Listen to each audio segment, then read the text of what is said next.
Number 4 इसमें क्या है, देखो ये क्वेश्चन बहुत बड़ा था, लेकिन मैंने ये पूरा क्वेश्चन सिर्फ इसलिए लिखा क्योंकि ज्यादा बच्चों को क्या होता है कि उन्हें क्वेश्चन ही नहीं समझ में आता है, खुद से रीड करते हैं तो उसको समझने में प्रॉब्लम होता है। इसलिए मेरा ये इंटेंशन है कि पहले मैं आपको क्वेश्चन अच्छे से समझा दूं। एक बार अगर आप क्वेश्चन अच्छे से समझ गए तो सोल्यूशन करने में आपको बिल्कुल भी प्रॉब्लम नहीं होगी। तो देखते हैं हम लोग के क्वेश्चन क्या है। देखो, the taxi charges in a city consist of fixed charge together with the charge for the distance covered. मतलब ये हुआ कि कोई भी एक सिटी है, उसमें जो टैक्सी का चार्ज लग रहा है, तो टैक्सी का चार्ज कैसे लग रहा है, एक तो उनका फिक्स्ड चार्ज है कि इतना तो आपको लगना ही है, इतना तो लगना ही है। मतलब अगर आप 1 किलोमीटर से कम भी गए, मतलब टैक्सी में बैठे और बस थोड़ी देर, 1/2 किलोमीटर भी आप गए, तो अभी भी आपको ये चार्ज तो पे करना पड़ेगा, उसको हम बोलते हैं फिक्स्ड चार्ज। और एक चार्ज होता है जो किलोमीटर के अकॉर्डिंग बढ़ता जाता है, तो वो दोनों ऐड करके उस टैक्सी का चार्ज था। तो क्या था उसमें, फिक्स्ड चार्ज, और क्या था, with the charge for the distance covered. दो चार्ज को मिला के टैक्सी का पे करना था। एक कौन सा चार्ज, एक फिक्स चार्ज। मान लो कि 33 रुपीज फिक्स है कि अगर आप टैक्सी में बैठे और आप 1/2 किलोमीटर भी गए तो आपको 33 देना है। लेकिन अगर आप 1 किलोमीटर चले गए तो 1 किलोमीटर का जो चार्ज होगा वो प्लस 33 आपको पे करना है। तो फिक्स चार्ज और चार्ज पर किलोमीटर दोनों को ऐड करके ही पे करना होता है हमेशा। ये जितने भी पब्लिक ट्रांसपोर्ट होते हैं, जैसे टैक्सी हो गया, ऑटो रिक्शा हो गया, तो सब में हमें ऐसे ही पे करना होता है। ओके, तो उसके बाद क्या है, फॉर अ डिस्टेंस ऑफ 10, अभी 10 किलोमीटर डिस्टेंस उसने कवर किया टैक्सी में और उसको देना पड़ा 105 रुपीज। फिर उसने 15 किलोमीटर डिस्टेंस कवर किया और इस टाइम उसको देना पड़ा 115 रुपीज। तो हमें क्या फाइंड करना है कि what are the fixed charge and the charge per kilometre. Fixed charge कितना है, चार्ज पर किलोमीटर कितना है, तो जो फाइंड करना होता है उसको हम एक्स वाई लेते हैं। तो स्टार्ट करते हैं, लेट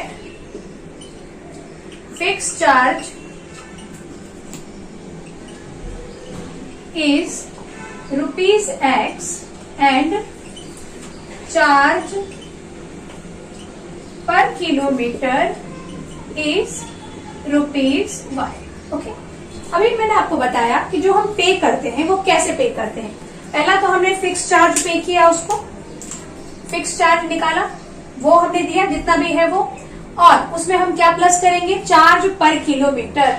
तो पहली बार में वो 10 किलोमीटर गया था, तो 10 किलोमीटर का चार्ज कितना होगा, 10 kilometre into y. Into y क्यों, क्योंकि 1 किलोमीटर का चार्ज अगर y रुपीज है तो 10 किलोमीटर का चार्ज कितना होगा, 10 इंटू वाई। तो 10 इंटू वाई, और ये दोनों को प्लस करके उसने कितना पे किया था, 105। और ये क्या है हमारा given condition.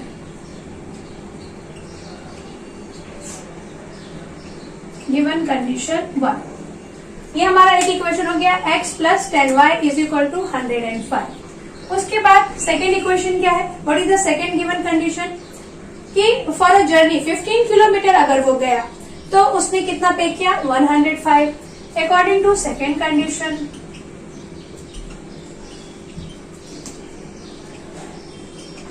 According to second condition, ये मैं बार बार इसलिए लिख रही हूँ क्योंकि ये भी मैंने देखा है कि बच्चों में ये रहता है कि अगर टीचर ने नहीं लिखा तो वो भी नहीं लिखते हैं, लेकिन ऐसा आपको नहीं करना है। ये सब चीजें आपके लिए लिखना बहुत जरूरी है, इनके मार्क्स होते हैं एग्जाम में। तो अकॉर्डिंग टू गिवन कंडीशन क्या है, इस बार फिक्स चार्ज तो x देना ही है हमें, और हम कितना किलोमीटर गए, मतलब वो 15 किलोमीटर गए, तो 15 और पर किलोमीटर का चार्ज y रुपीज है, तो 15y पे करना पड़ेगा हमें। और कितना पे किया है, 155। This is the equation number 2। अब इनमें से कहीं से भी आप इक्वेशन 1 बनाइए, इक्वेशन 2 में सब्स्टिट्यूट करिए और फिर हमें वैल्यू मिलेगी। तो देखते हैं, 1 से बनाते हैं हम। From equation 1, x is equal to 105 minus 10y। This is our equation number 3। Now substitute this value in equation 2। Substituting value of 3 in equation number 2। तो value of 3 is what, 105 minus 10y। तो यहाँ लिख दो 105 minus 10y plus 15y is equal to 155। Okay, अब ये question तो मिटाना पड़ेगा क्योंकि प्लेस नहीं है। तो इसमें एक लास्ट चीज आपको ध्यान देना है, वो ये कि ये तो हम एक्स और वाई की वैल्यू फाइंड कर लेंगे। मतलब हम क्या फाइंड कर लेंगे कि उसका फिक्स चार्ज कितना था और पर किलोमीटर रेट कितना था। ओके, उसके बाद जो हमें नेक्स्ट फाइंड करना है वो क्या करना है, व्हाट आर द फिक्स, ये how much does a person have to pay to travel 25 kilometre. 25 kilometre का कितना पे करना पड़ेगा वो हमें फाइंड करना है एक्स और वाई की वैल्यू फाइंड करने के बाद। तो ये आप याद रखिए क्योंकि क्वेश्चन में अभी मिटा देंगे। तो इसको हम सॉल्व करेंगे। तो यहाँ से क्या मिलेगा हमें, देखो ये यहाँ से मिलेगा 5y और इसको आप उधर लेके जाएं तो यहाँ आएगा आपका 5y is equal to 155 minus 105, minus करो तो 5 minus 5 is 0, then 5 minus 0 is 5 और 1 माइनस 1 इज 0। तो y आ गया 50/5 और y मिल गया हमें 10 रुपीज। अब इस 10 को हम कहा सब्स्टिट्यूट कर देंगे, इक्वेशन 3 में।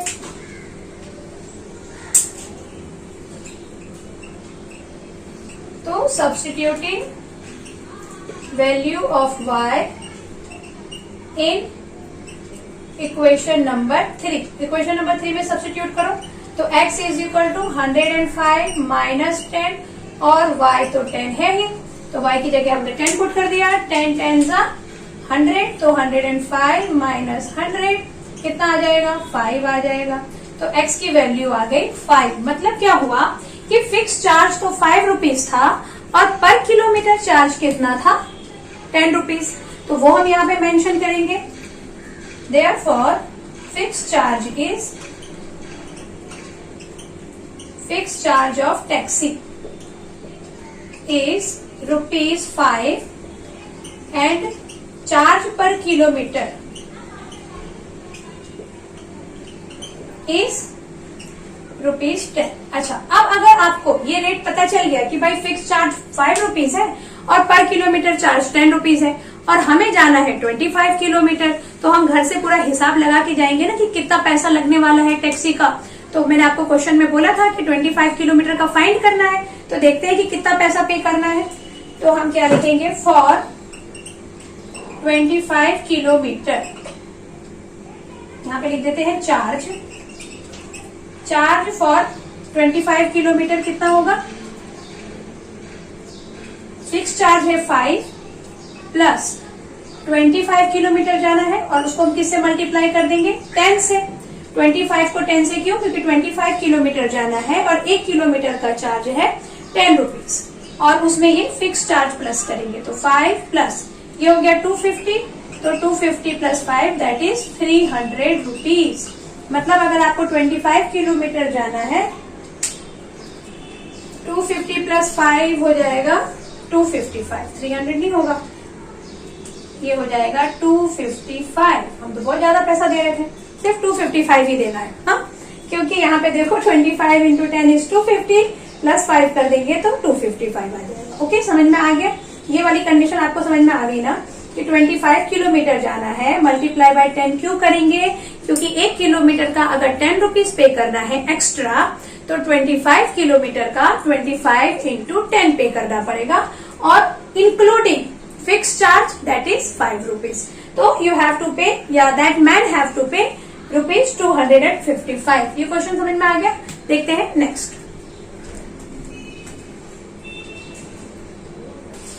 तो क्वेश्चन नंबर 5 क्या है, देखो एक फ्रैक्शन है हमारे पास। फ्रैक्शन मतलब क्या, x/y, या मतलब अगर आप नंबर में देखें तो 2/3, 5/7, इसको हम फ्रैक्शन बोलते हैं। तो एक ऐसा ही हमारे पास फ्रैक्शन है, ओके, और वो फ्रैक्शन हो जाएगा 9/11। कब हो जाएगा, if 2 is added to both numerator and denominator. उसके न्यूमरेटर में भी हम 2 प्लस कर दें और डिनोमिनेटर में भी 2 प्लस कर दें तो वो फ्रैक्शन हो जाता है 9/11। और अगर उसमें हम 3 प्लस कर दें तो वो हो जाता है 5/6। तो इस टाइप का जो मैजिकल फ्रैक्शन है वो आपको फाइंड करना है, जिसपे 2 प्लस कर दें तो 9/11 हो जाए और 3 प्लस कर दें तो 5/6 हो जाए। तो देखते हैं कि वो कौन सा फ्रैक्शन है। तो पहले तो हमें मालूम ही नहीं है कि फ्रैक्शन कौन सा है, तो उसका न्यूमरेटर हम ले लेंगे x और डिनोमिनेटर कितना ले लेंगे y।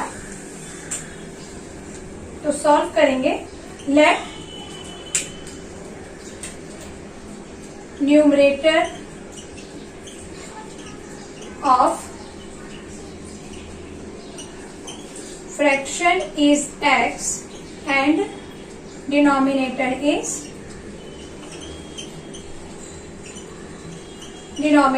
Is y। ओके, अभी according to given condition, according to condition 1, condition 1 या कंडीशन फर्स्ट या गिवन कंडीशन कुछ भी आप लिख सकते हैं। तो गिवन कंडीशन क्या है हमारी कि if we add 2 in numerator and denominator, तो न्यूमरेटर में भी 2 ऐड कर दिया, डिनोमिनेटर में भी 2 ऐड कर दिया, तो इक्वेशन क्या बन जा रहा है हमारा, मतलब वो फ्रैक्शन होगा 9/11। तो अब इसको पहले हम यहीं पे थोड़ा सिंप्लीफाई कर दें, then we will write the second condition. तो इसको सिंप्लीफाई आप कैसे करेंगे, क्रॉस मल्टीप्लीकेशन करना पड़ेगा। 11 को x से मल्टीप्लाई करो, मतलब क्रॉस मल्टीप्लाई, यानी 11x + 2 is equal to 9 into y + 2। तो आप इसको मल्टीप्लाई करिए तो 11x + 22 9y + 18। अब हम इसको थोड़ा और अच्छे से लिख देते हैं, जैसा हमारा इक्वेशन होता है 11x इज इक्वल टू, या आप ऐसा कर लें -9y इधर लिख दें और 18 22 इधर आ जाएगा, तो -22, यानी ये हो जाएगा आपका माइनस में आंसर आएगा -9y 18 - 22, तो कितना आएगा 18 19 20 21 22 -4 आ गया। ये हमारा एक इक्वेशन आ गया 1। ठीक, ये क्वेश्चन राइट है, एक बार चेक करो आप लोग, यही आएगा कि कुछ और आएगा।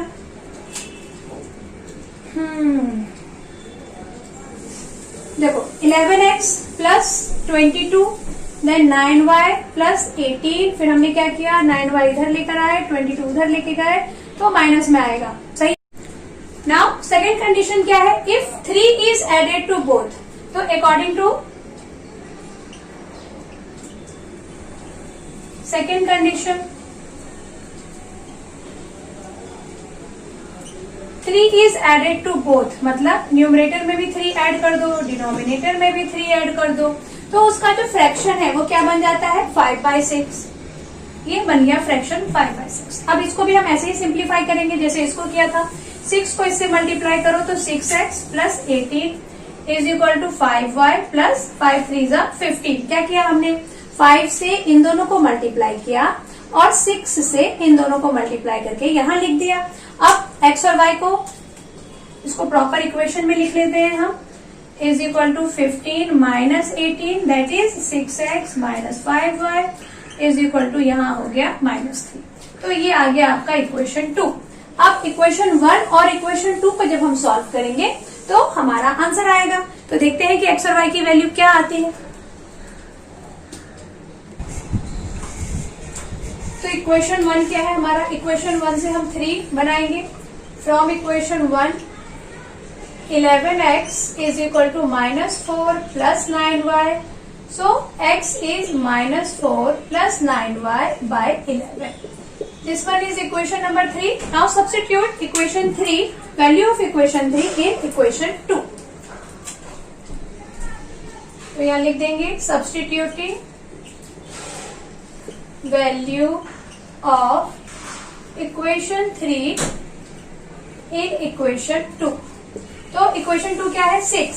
What is the value of x?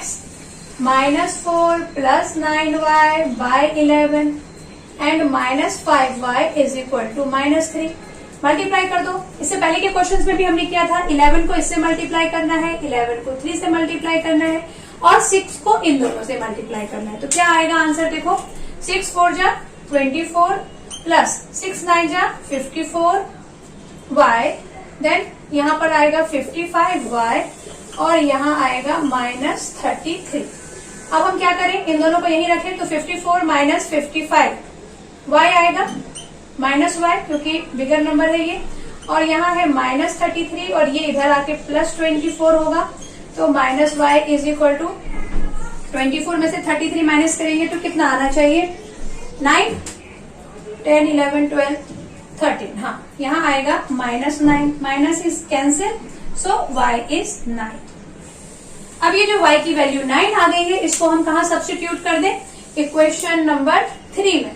तो मैं यहाँ डायरेक्ट इस बार लिखती नहीं हूँ कि सब्स्टिट्यूटिंग, वो आप लिखिए, आप जरूर लिखिए उसको कि substituting value of y in equation 3। तो क्या मिलेगा हमें, x is equal to -4 plus 9 into 9 by 11, तो x इज इक्वल टू -4, 9 9 जा 81, 81 बाय 11। अच्छा 81 में से 4 माइनस करेंगे, क्यों माइनस करेंगे, क्योंकि 4 के पास माइनस का साइन है, 81 के पास प्लस का साइन है। तो 11 माइनस 4, 5, 6, 7, 8, 9, 10, 11, 7 आ गया, और यहाँ पे भी आएगा 7, तो 17, तो यहाँ से आपको x मिल जाएगा 7। तो ये आंसर आपको समझ में आ गया कि x 7 है और y है हमारा 9। तो वो जो हमारा फ्रैक्शन था, वो फ्रैक्शन क्या बनेगा, यहां लिख देती हूँ, फ्रैक्शन इज, आंसर में फ्रैक्शन कितना होगा, x बाय y था, मतलब 7 बाय 9, क्योंकि x की वैल्यू ऊपर लिखेंगे हम और y इज द डिनोमिनेटर, तो उसको नीचे लिखेंगे, तो 7 बाय 9 इज अ फ्रैक्शन। उसके बाद देखते हैं जो हमारा लास्ट क्वेश्चन है। Now see the last question. 5 years hence, the age of Jacob will be 3 times that of his son. Okay. अभी जितनी भी जैकोब फादर है और एक उसका सन है, तो हमें ये कंडीशन ये लोग बोल रहे हैं कि 5 इयर्स के बाद जैकोब और उसके बेटे की जो एज है उसमें क्या रिलेशन हो जाएगा कि उसकी जो जैकोब की एज है वो 3 टाइम्स हो जाएगी उसके सन के एज की। 3 टाइम्स होना मतलब अगर सन 3 इयर्स का है तो जैकोब उसका 3 टाइम्स, यानी जैकोब हो जाएगा 3 3 9। ऐसा तो खैर नहीं होता है। अगर बेटा उसका 12 ईयर है तो जैकोब का एज कितना हो जाएगा, 12 3 ये होता है 3 times. Okay, then 5 years ago क्या कंडीशन थी उनके एज में कि Jacob age was 7 times that of his son. उसके एज का 7 टाइम्स था वो 5 इयर्स अगो, और 5 इयर्स आफ्टर कितना होने वाला है वो 3 टाइम्स। और इस कंडीशन को फॉलो करते हुए हमें उन दोनों की प्रेजेंट एज फाइंड करनी है। तो कभी भी एज वाले क्वेश्चन में आप लिखिए let their present age. Present age लिखना बहुत जरूरी है। तो यहां हम लिखेंगे सोल्यूशन में let Jacob's present age is x years, okay, और son's present age is y years। अब 5 years आफ्टर, 5 years hence, तो 5 years hence उनकी एज कितनी होगी। आज अगर उनकी एज x ईयर है और y ईयर है तो 5 ईयर आफ्टर उनकी एज क्या होने वाली है, जो भी एज होगी उसमें 5 प्लस होगा, है ना। अगर आज आपकी एज 13 इयर्स या 14 इयर्स है तो 5 ईयर के बाद कितने होने वाले हैं, आप अपनी एज में 5 प्लस होंगे ना। तो ये भी वैसे ही है, अपनी एज में 5 प्लस होंगे। तो इनकी एज हमने x और y लिया है, तो 5 इयर्स आफ्टर जैकोब की एज कितनी होगी, Jacob age would be x plus 5 years, और सन की एज कितनी हो जाएगी, उसमें भी 5 प्लस हो जाएगा। Son age would be y plus 5 years. दोनों की एज में 5 प्लस होने वाला है 5 साल के बाद। और कंडीशन क्या है, according to condition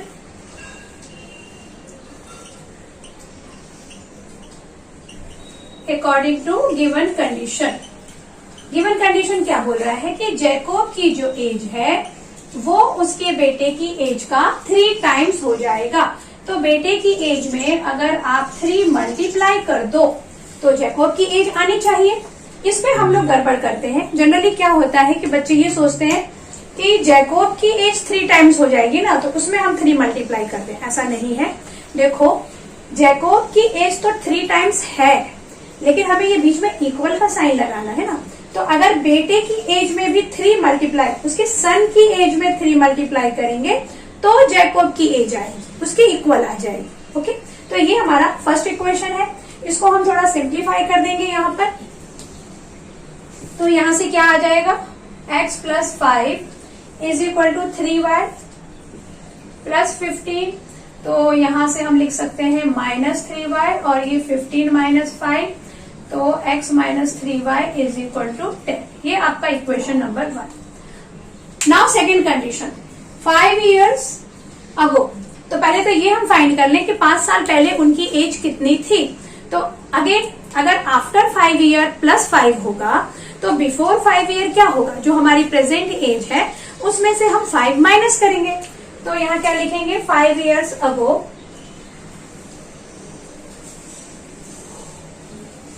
5 years ago Jacob की एज कितनी थी, वॉज x माइनस 5 year। जो भी उसकी आज प्रेजेंट एज है उसमें हम -5 कर दें, और सन की एज में भी -5 करना पड़ेगा। Son age was y minus 5 year। Okay, यहाँ पे ईयर पूरा लिख दे, नहीं तो y में कंफ्यूज हो जाएंगे। अब कंडीशन क्या है हमारी, according to given condition, according to given condition, ये मैंने शॉर्ट में लिख दिया है लेकिन आपको पूरा लिखना है। तो गिवन कंडीशन क्या है कि 5 years ago Jacob age was 7 time of his sun.